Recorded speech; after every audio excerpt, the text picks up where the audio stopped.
You see, I understand this intellectually. I do.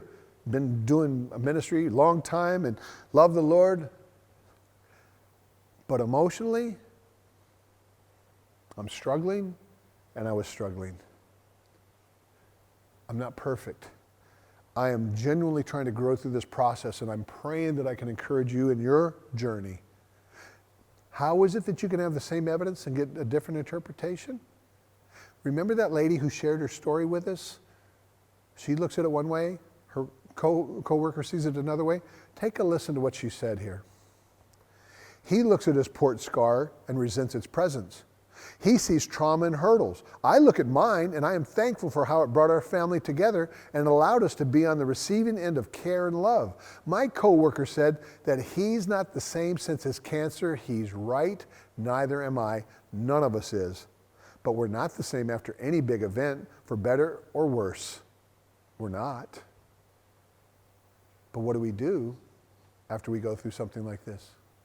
She continues with, there is no guarantee that we'll get through life unscathed without scars and sorrows. In fact, we're warned pretty strongly that there will be scars and sorrows.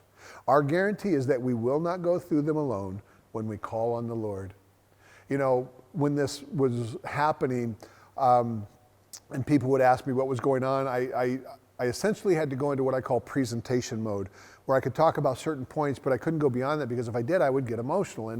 And so I had my little standard responses down, and I was talking with a friend, and he said something to me, and so I said, well, I can't wait to get the surgery done and get her healed back up, and then everything get back to normal.